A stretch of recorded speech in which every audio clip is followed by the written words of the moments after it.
People have been living on this small, remote island for centuries. Now the rising waters and storm surges of the Bering Sea are washing away the land and their homes. My grandparents' house was around here, which the ocean took. Before the seawall got built, we watched the land erode, fall into the ocean. Not much we can do. U.S. military engineers built stone barriers that halted erosion somewhat, but they're a temporary measure at best. In 2002, villagers voted to move their community inland. Since then, though, little's been done, and people now want to stay despite the dangers. We are traditionally the Tapakmut, the peoples of the coast. We move to the mainland, we're going to lose our identity. We are not going to be Tapakmuts anymore. Permafrost is 3 feet down. In a high school science class focused on climate change, students learn about greenhouse gases and global efforts to curb them. They measure coastal erosion and conduct research by surveying community elders about what has changed during their lives.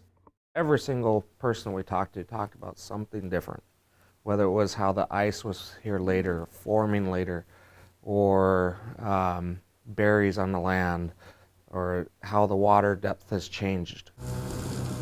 There are a few places where the impact of climate change is more obvious than here in Shishmaref.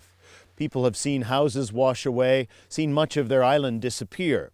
But they say they want to stay. This is the land of their ancestors, the place that they know, and moving elsewhere is almost unthinkable. Shishmaref has become a worldwide symbol for the changing north.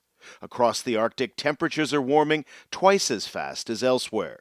Permafrost is melting, glaciers are retreating, and hotter, drier summers bring wildfires and even more impacts on indigenous people.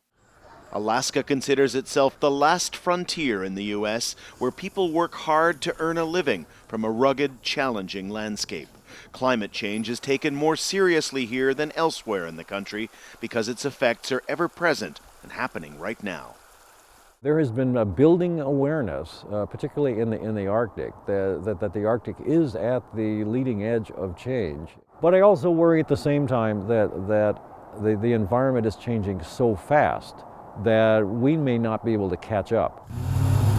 Meeting those challenges will be daunting, expensive, and uncertain, but Alaska will have to try. Its young and growing population will demand no less. Daniel Lack, Al Jazeera, Shishmaref.